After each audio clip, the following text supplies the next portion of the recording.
내 아들을 위하여 음식을 만들어 먹고 그 후에는 무엇입니까? 죽으리라. 이 과부는 엘리야를 도울 만한 처지가 전혀 아니었습니다. 이미 절망적인 상태였습니다. 먹을 게 없어서 마지막 양식을 먹고 아들과 함께 죽을 생각이었습니다. 그런데 엘리야가 뭐라고 했습니까?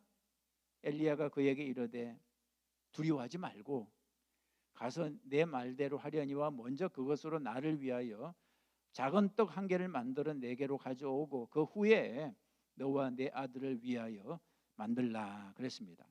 먼저 엘리야에게 먹을 걸 주고 그 다음에 남은 걸 과부와 아들이 먹으라 한 거죠. 이건 정말 말도 안 되는 소리였습니다. 마지막 남은 음식인데 세상에 그걸 자기가 먼저 먹겠다니, 세상에 이렇게 염치 없는 선지자가 어디에 또 있겠습니까?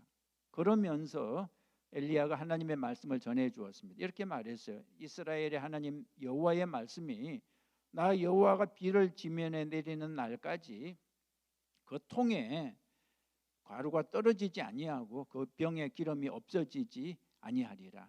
가뭄이 끝날 때까지 그 과부의 집에 있는 통에 가루가 떨어지지 않고 병에 기름이 없어지지 않을 것이다 그랬습니다. 자, 그러자 과부가 어떻게 했습니까? 그가 가서 엘리야의 말대로 하였더니 그와 엘리야와 그의 식구가 여러 날 먹었어되 그랬습니다. 과부가 믿고 순종한 거죠. 마지막 남은 곡식으로 먼저 엘리야에게 떡을 만들어 주었습니다. 그랬더니 정말 기적이 일어났죠. 성경 보면 여호와께서 엘리야를 통하여 하신 말씀 같이 통에 가루가 떨어지지 아니하고 병에 기름이 없어지지 아니하니라 그랬습니다. 그날 이후 가루가 계속 나오고 기름도 계속 나왔습니다. 여러분 여기서 무엇을 알 수 있습니까? 말씀에 순종할 때 하나님이 책임져 주신다는 거죠. 그죠? 엘리야도 그렇고 과부도 그렇습니다. 우리도 그렇습니다. 말씀에 순종할 때 하나님께서 책임져 주신다는 것입니다. 그런데 얼마 후에 더 큰 시험이 왔죠. 어떤 시험이 왔습니까? 과부의 아들이 병들었습니다. 2일 후에 그 집 주인 되는 여인의 아들이 병들어 그 병이 심히 위중하다가 숨이 끊어진지라 아들이 죽어버렸습니다. 과부가 얼마나 슬펐겠습니까? 그 아들 하나 믿고 살았는데 죽다니 정말 시험에 들 수 있는 상황이었습니다. 그 과부가 엘리야에게 따지죠. 여인이 엘리야에게 이르되 하나님의 사람이여 당신이 나와 무슨 상관이 있기로 내 죄를 생각나게 하고 또 내 아들을 죽게 하려고 내게 오셨나이까. 저는 이 과부가 한 말 중에 내 죄를 생각나게 하고 여기에 밑줄을 한번 쳐봤습니다. 내 죄를 생각나게 하고. 이 여인에게는 해결하지 못한 죄가 있었음을 알 수 있습니다. 그 죄가 무엇인지 우리는 알 수 없지만 아들이 죽자 그 죄가 생각이 났다는 거죠. 그래서 이 여인의 통곡은 두 가지 때문이었습니다. 첫째는 아들이 죽어서 통곡했고요. 둘째는 죄가 생각나서 통곡했습니다. 엘리야는 그 사르밧 과부의 죽은 아들을 놓고 간절히 기도했습니다. 그러자 하나님께서 그 아들을 살려주셨습니다. 죽었던 아들이 살아나자 여인이 이렇게 고백합니다. 여인이 엘리야에게 이르되 내가 이제야 당신은 하나님의 사람이시요 당신의 입에 있는 여호와의 말씀이 진실한 줄 아노라. 여인은 이미 전에 하나님의 기적을 체험했죠. 그죠? 가루와 기름이 마르지 않는 기적을 체험했습니다. 그러나 아직까지 그럼에도 불구하고 하나님을 완전히 믿지 못했다는 것을 알 수 있습니다. 긴가민가하고 살았는데 이번에 아들이 죽었다가 다시 살아나는 것을 보고 그제서야 확실하게 믿게 됐다는 것입니다. 여러분 가운데 혹시 긴가민가 하는 사람이 없기를 바랍니다. 확실하게 믿을 수 있기를 바랍니다. 자, 여기까지 오니까 우리가 하나님을 좀 이해하게 됐습니다. 하나님이 왜 엘리야를 시돈 땅 그 위험한 곳으로 사르밧 여인에게 보냈는지, 하나님의 의도는 이 불쌍한 여인을 구원하기 원하셨던 거죠. 이 여인의 육신도 구원하고 아들도 구원하고 영혼도 구원하기 원하셨던 거죠.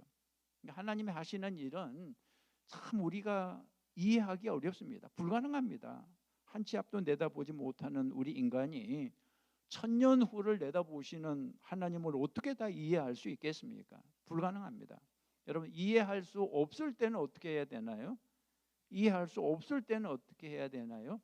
이해가 될 때까지 기다려야 되나요? 그러면 죽을 때까지 해결이 안 됩니다. 믿어야죠. 이해가 안 될 때는 믿어야죠. 믿으면 나중에 이해가 됩니다. 이해하고 나서 믿는 것이 아니라 믿고 나서 그 다음에 이해가 되는 거죠. 자, 세 번째 그림입니다. 세 번째 그림, 가장 절정의 그림, 갈멜산 대결이죠. 이 그림의 장소는 갈멜산입니다. 갈멜산에서 엘리야와 바알신 선지자 450명이 대결하는 그런 그림인데요. 엘리야가 먼저 제안했습니다. 하나님이 참신인지 바알이 참신인지 대결해 보자 그랬습니다. 그래서 갈멜산에서 바알 선지자 450명과 엘리야가 만나서 어떤 신이 참신인지 공개적으로 한번 가려보자 한 거죠. 그래서 갈멜산에 다 모였습니다. 엘리야가 이스라엘 백성들에게 먼저 설교했어요. 이렇게 설교했습니다. 엘리야가 모든 백성에게 가까이 나아가 이르되 너희가 어느 때까지 둘 사이에서 머뭇하려느냐? 어느 때까지 둘 사이에서 머뭇하려느냐? 여호와가 만일 하나님이면 그를 따르고 바알이 만일 하나님이면 그를 따를지니라 그랬습니다. 여호와가 하나님이면 하나님을 따르고 바알이 하나님이면 바알을 따르라는 거죠. 그러면서 누가 참 하나님인지 똑똑히 보여주겠다 그랬습니다. 엘리야가 바알 선지자들에게 말했습니다. 너희는 너희 신의 이름을 부르라.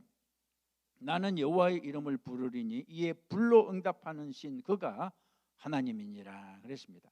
그래서 먼저 바알 선지자들이 부르기 시작했죠. 열왕기상 18장에 26절 그들이 그들에게 주신 송아지를 가져다가 잡고 아침부터 낮까지 바알의 이름을 불러 이르되 바알이여 우리에게 응답하소서 하나 아무 소리도 없고 응답하는 자도 없으므로 그들이 그 쌓은 제단 주위에서 뛰놀더라 그랬습니다.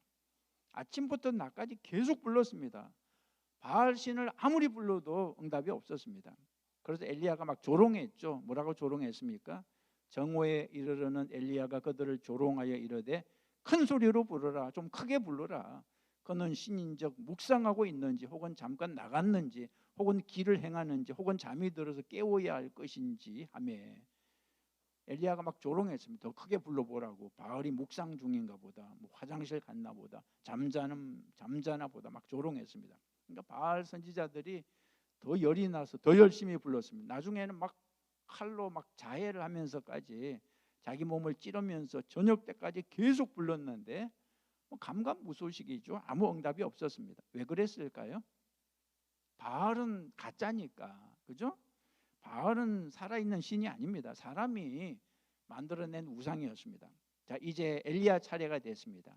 엘리야가 모든 백성을 향하여 이르되 내게로 가까이 오라.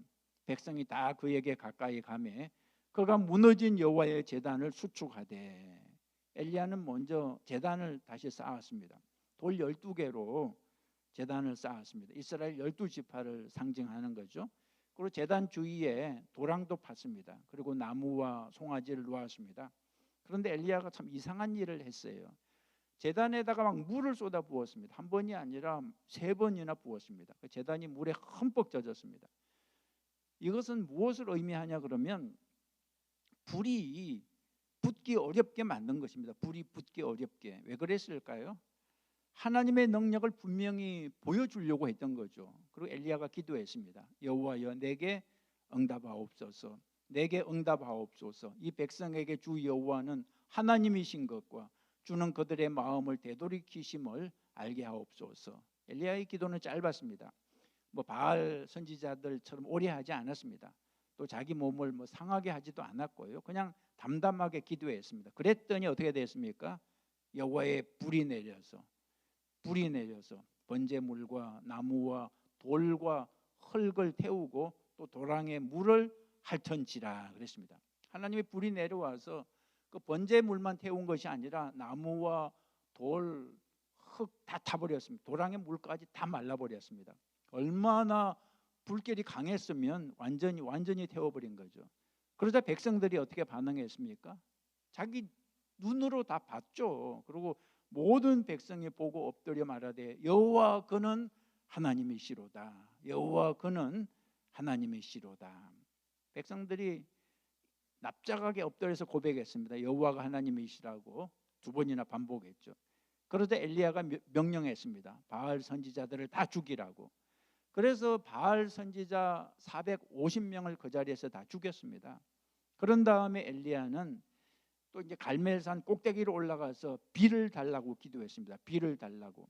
엘리야가 산 꼭대기로 올라가서 땅에 꿇어 엎드려 그의 얼굴을 무릎 사이에 넣고, 얼굴을 무릎 사이에 넣었다는 것은 상상해 보세요. 간절하게 기도했다는 거죠. 그리고 자기 종에게 말했습니다. 바다 쪽 하늘을 좀 보고 오라고, 징조가 있는지. 종이 갔다가 돌아와서 말했죠. 아무것도 없습니다. 엘리야가 또 보냈습니다. 무려 몇 번을 보냈어요? 7번을 보냈습니다.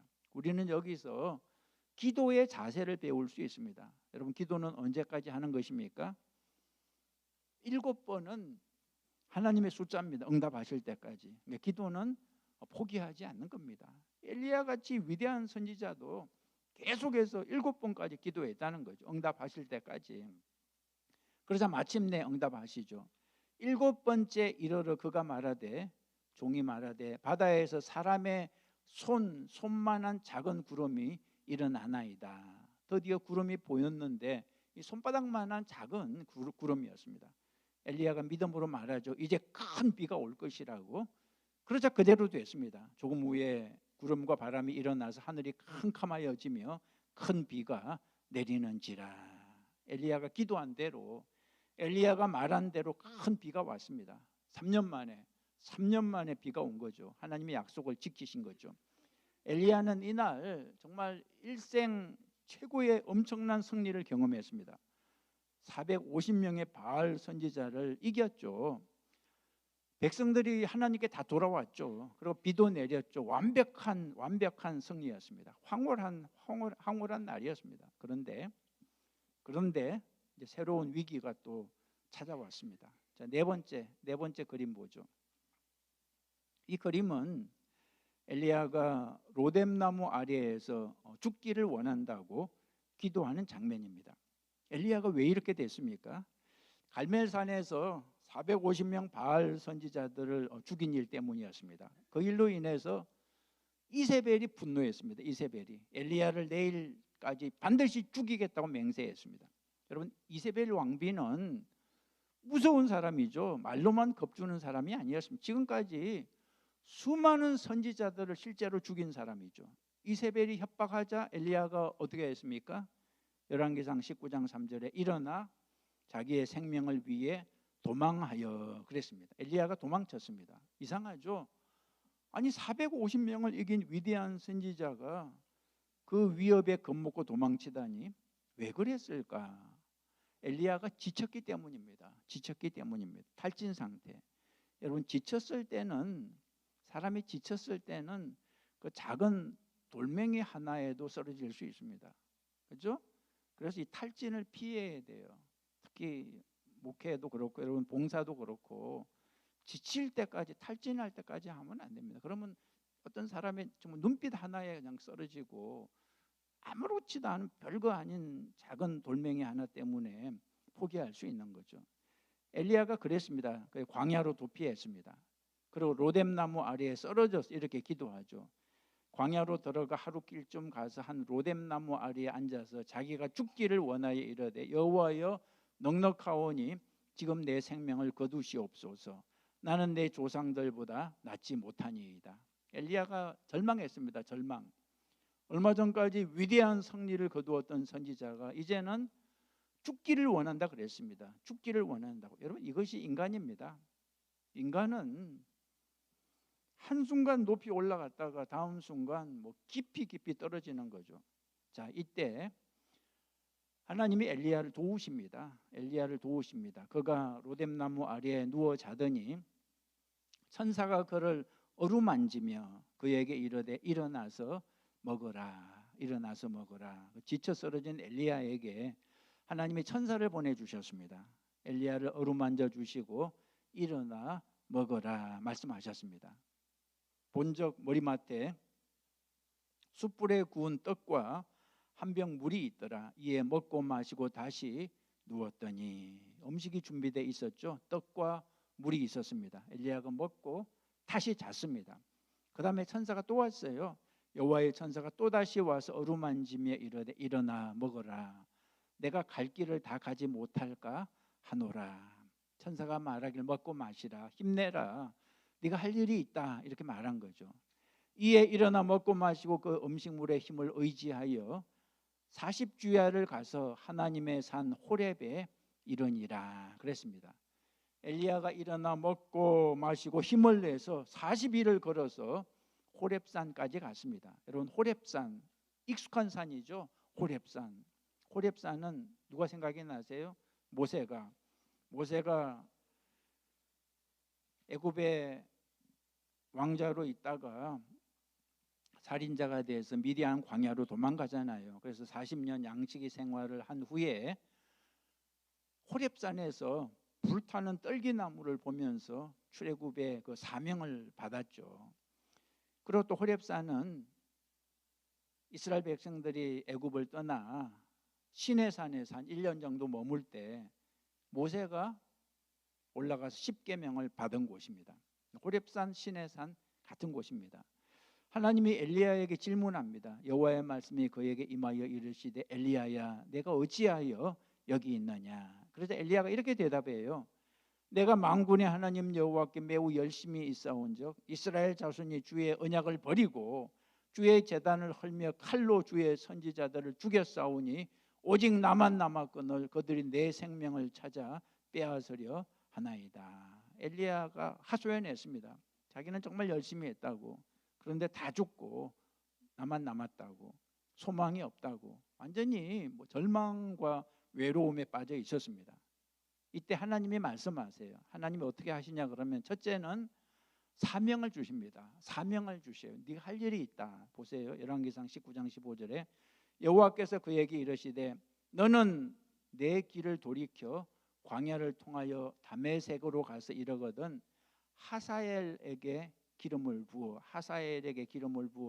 아람 왕이 되게 하고 또 너는 또 님시의 아들 예후에게 기름을 부어 이스라엘 왕이 되게 하고 또 아벨 모홀라 사밧의 아들 엘리사에게 기름을 부어 너를 대신하여 선지자가 되게 하라. 엘리사의 아버지 이름이 참 아벨 모홀라 사밧. 성경 퀴즈는 이런 걸 내야 돼. 엘리사의 아버지의 이름을 적어 보세요. 다음에는 그렇게 한번 어렵게. 자, 사명을 주셨는데 가서 세 사람에게 기름을 부으라 그랬습니다. 세 사람이 누구입니까? 이거는 성경 퀴즈에 나오죠. 세 사람 누구입니까? 하사엘과 예후와 엘리사입니다. 이 중에서 두 사람은 왕이 될 사람이고요, 한 사람은 선지자가 될 사람이죠. 하사엘은 나중에 아람 왕이 돼서 이스라엘을 괴롭히는 데 사용이 됩니다. 예후는 여러분 지난 시간에 살펴봤죠. 이세벨과 그 아들 왕을 죽이고 북이스라엘 왕이 되죠. 예후, 새로운 왕조를 건설하죠. 예후 왕조. 그리고 엘리사는 엘리야의 후계자가 되는 거죠. 하나님께서 이렇게 사명을 주시고 말씀하십니다. 내가 이스라엘 가운데 7천 명을 남기리니 다 바알에게 무릎을 꿇지 아니하고 다 바알에게 입맞추지 아니한 자니라 그랬습니다. 엘리야가 나만 남았다고 그러니까 징징대니까 하나님이 너 혼자 남은 게 아니다. 바알에게 무릎 꿇지 않은 사람들이 7천 명이나 더 남아 있다는 거죠. 우리는 종종 낙심해서 나 혼자라고 생각합니다. 하나님은 아니라고 말씀하시지. 너 혼자가 아니다. 왜 너 혼자야? 믿음을 지키는 하나님의 사람들이 7천 명이나 더 있다. 여러분 7이라는 숫자는 아까도 말씀드렸지만 하나님의 숫자입니다. 하나님의 사람들이 아직도 많이 남아있다는 뜻입니다. 자, 다섯 번째 마지막 그림입니다. 마지막 그림. 이 그림도 유명하죠. 엘리야가 승천하는 그런 장면인데요, 땅에 있는 사람은 누구입니까? 후계자 엘리사입니다. 여러분 이 그림을 보고 30분 설교할 수 있어야 돼요. 엘리야가 엘리사를 후계자로 이제 선택하는 장면이 열왕기상 19장에 나오는데요. 엘리야가 거기서 떠나 사밧의 아들 엘리사를 만나니 그가 12겨리 소를 앞세우고 밭을 가는데 자기는 12째 겨리와 함께 있더라. 엘리야가 그리로 건너가서 겉옷을 그의 위에 던졌더니 그랬습니다. 자, 엘리사가 뭐 하고 있었습니까? 밭을 갈고 있었습니다. 소 12겨리로. 한 겨리는 몇 마리인가요? 2마리입니다. 2마리. 한 겨리는 2마리입니다. 12겨리는 24마리입니다. 이거는 보통 많은 소들이 아닙니다. 그리고 엘리사가 직접 그 한 겨리를 가지고 직접 자기도 일을 하고 있었던 거죠. 엘리사는 무지무지 부잣집 사람이라는 거죠. 엘리야가 엘리사 위에 자기 겉옷을 던졌습니다. 이게 무슨 뜻입니까? 겉옷을 겉옷은 권위를 상징합니다. 권위. 엘리야가 자기 후계자로 엘리사를 부른 거죠. 이때 엘리사가 어떻게 반응했습니까? 즉시 순종했습니다. 열왕기상 19장에 보면 엘리사가 그를 떠나 돌아가서 한 겨리 소를 가져다가 잡고 소 2마리를 잡았다는 거죠. 소의 기구를 불살라 그 고기를 삶아 백성에게 주어 먹게 하고 일어나 엘리야를 따르며 그를 섬기니라 그랬습니다. 엘리사는 소 2마리를 잡아서 동네 사람들에게 고기를 나눠주고 그리고 소를 끌던 기구도 다 불살랐습니다. 농기구를 불살랐습니다. 이렇게 한 것은 무슨 뜻입니까? 절대 옛날로 다시 돌아가지 않겠다는 표시였습니다. 그 후에 엘리사는 정말 충성스럽게 엘리야를 따라다녔습니다. 엘리야가 가는 곳은 어디든지 따라갔습니다. 그 후에 이제 한 10년 정도 세월이 지나서 엘리야가 세상을 떠날 때가 되자 엘리사에게 말했습니다. 9절에 열왕기하 2장 9절에 나를 내게서 데려감을 당하기 전에 내가 내게 어떻게 할 것을 구하라. 내가 떠나기 전에 너 원하는 것이 무엇이냐 구하라 그랬습니다. 그래서 엘리사가 뭐라고 구했습니까? 당신의 영감이 하시는 역사가 갑절이나 내게 있게 하소서 그랬습니다. 엘리야보다 갑절의 영감을 달라 그랬습니다. 돈을 달라는 것도 아니고요. 뭐 명예를 높은 자리를 달라는 것도 아니고 다만 영감을 영적인 능력을 갑절로 달라는 거죠. 여러분 성경에는 입을 크게 열라는 말이 있습니다. 그죠? 입을 크게 열라. 시편 81편에 나는 너를 애굽 땅에서 인도하여 낸 여호와 네 하나님이라. 내 입을 크게 열라 내가 채우리라. 이런 말씀이 있죠. 엘리사가 바로 그렇게 한 것입니다. 입을 크게 열어서 갑절의 영감을 구한 거죠. 그래서 엘리야가 이렇게 대답합니다. 내가 어려운 일을 구하는도다. 그러나 나를 내게서 데려가시는 것을 내가 보면 그 일이 내게 이루어지려니와 그렇지 아니하면 못 보면 이루어지지 아니하리라. 엘리야가 하늘로 승천하는 것을 보면 그 소원이 이루어진다 그랬습니다. 어떻게 해야 엘리야가 하늘로 올라가는 것을 볼 수 있을까요? 첫째는 끝까지 엘리야를 따라가야 됩니다. 그죠? 잠깐이라도 떠나 있으면 안 됩니다. 끝까지 엘리야를 따라가야 됩니다. 둘째는 영안이 열려야 돼요. 영적인 눈이 열려야 됩니다. 영적으로 깨어 있어야 엘리야의 승천을 볼 수 있는 거죠. 엘리사는 엘리야가 말한 이 2가지 조건을 다 만족시켰습니다. 열왕기하 2장 11절에 자, 2사람이 길을 가며 말하더니 불수레와 불말들이 2사람을 갈라놓고 엘리야가 회오리 바람으로 하늘로 올라가더라 그랬습니다. 불수레가 나타났고요. 불말도 나타났고요. 엘리야는 회오리 바람과 함께 하늘로 올라갔다는 거죠. 엘리야는 죽지 않고 살아서 하늘로 올라간 것입니다. 사람이 100%다 죽어야 하는 것은 아닙니다. 그죠? 엘리야가 죽지 않고 하늘로 올라갔죠. 여러분 이런 사람이 전에도 있었죠. 창세기 때도 누가 있었습니까? 에녹도 있었죠. 에녹도 죽지 않고 하늘로 올라갔습니다. 엘리야가 하늘로 올라가는 그 모습을 보고 엘리사가 소리쳤습니다. 엘리사가 보고 소리 지르되 내 아버지여 내 아버지여 이스라엘의 병거와 그 마병이여 하더니 다시 보이지 아니하는지라. 이스라엘의 병거와 마병이 무슨 뜻입니까? 여러분 이 병거와 마병은 강한 군사력을 말합니다. 군사력. 이스라엘을 지키는 힘은 엘리야 선지자의 영적인 리더십 때문이었다는 거죠. 자, 엘리야는 성천할 때 그냥 가지 않고 무엇을 떨어뜨리고 갔습니까? 겉옷을 떨어뜨리고 갔습니다. 엘리사가 그걸 주었죠. 이제 엘리사가 그 후에 뒤를 이어서 이스라엘의 선지자가 된 거죠. 지금까지 엘리야의 그 일생을 살펴봤습니다. 5가지 큰 사건이 있었죠. 5가지 큰 사건. 첫 번째 사건, 그림을 기억하시죠? 까마귀 그림. 그릿 시내가에서 까마귀의 공급을 받았습니다. 그 잊어먹기 잘하는 까마귀가 어떻게 아침 저녁으로 기억하고 떡과 고기를 물어다 줬는지 참 하나님의 능력입니다. 두 번째, 사르밧 과부를 만나서 그 여인과 아들을 구원하고 영혼까지 구원하는 그런 놀라운 일이 있었고, 세 번째는 갈멜산에서 그죠? 큰 승리를, 정말 감격적인 승리를 경험했죠. 1대 450. 그런데 그 다음에 추락해서 로뎀나무 아래에서 또 절망을 경험했는데 하나님이 만져주셨죠. 5번째, 엘리사에게 후계자 사역을 물려주었죠. 여러분, 엘리야의 일생에서 우리가 배우는 교훈은 첫째가 하나님이 책임지신다는 것입니다. 까마귀로 먹이시고, 불가능한 방법이죠. 또 마르지 않는 가루통, 기름통으로 먹여주시죠. 우리가 하나님의 명령을 따르면, 우리가 하나님을 믿고 따르면 하나님이 우리를 책임져 주신다는 것입니다. 두 번째, 우리가 믿는 하나님은 살아계신 능력의 하나님이십니다. 바알 신하고 달라요. 바알 신은 살아있는 신이 아닙니다. 사람이 만들어낸 가짜 우상이죠.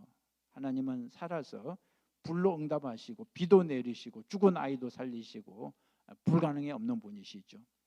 자, 세 번째, 승리 후에도 시험이 올 수 있다는 것입니다. 큰일 후에 우리가 조심해야 됩니다. 그래서 항상 겸손해야죠. 나를 자랑하지 말고 선줄로 생각한 적 넘어질까 조심하고, 또 넘어졌다고 해서 절망하면 안 됩니다. 하나님께서 우리를 돌보아 주십니다. 충분히 쉬게 하시고 회복시켜 주시고. 네 번째, 우리는 혼자가 아니라 그랬습니다. 엘리야가 나 혼자라고 그랬는데 7,000명이 더 남아있다 그랬죠. 하나님이 함께 하시고 동역자도 있습니다. 저와 여러분도 혼자가 아닙니다. 그죠? 교회가 있잖아요. 우리 교회가 함께 있고 하나님이 함께 하시고. 마지막 5번째, 사역이 계속됩니다. 엘리야가 떠났지만 엘리사가 있잖아요. 그죠? 1대 목사님이 떠나도 2대가 있고 3대가 있고 4대가 있는 것처럼, 부모가 떠나도 자녀가 있고 계속해서 하나님의 일이 연결이 되죠. 세대를 넘어서, 사람을 넘어서 우리도 다음 세대를 또 준비해야 됩니다. 엘리야가 그랬던 것처럼 우리도 다음 세대에게 믿음을 전수해야 되는 거죠. 잊지 마십시오. 엘리야의 하나님은 우리의 하나님이십니다. 그죠? 엘리야의 하나님은 우리의 하나님이십니다. 까마귀로 먹이신 하나님, 그리고 가루통에 기름통에 채우신 하나님, 또 불로 응답하신 하나님, 또 쓰러진 엘리야를 돌보신 하나님, 그 하나님이 오늘 우리와 함께 하시는 것을 믿습니다. 아합과 이세벨을 두려워하지 말고 담대하게 일어나서 주신 사명 감당하는 저와 여러분 모두가 되시기를 주님의 이름으로 축복합니다. 기도하시겠습니다. 하나님 아버지, 엘리야의 일생을 통해서 말씀해 주셔서 감사합니다. 우리도 엘리야처럼 살기 원합니다. 하나님만 섬기게 하시고 하나님께 순종하게 하옵소서. 우리가 지칠 때 회복시켜 주시고 또 외로울 때 함께 해 주옵소서. 우리를 통해서 하나님의 영광을 나타내 주시옵소서. 예수님의 이름으로 기도했습니다. 아멘. 소그룹으로 이제 모이시기 바랍니다.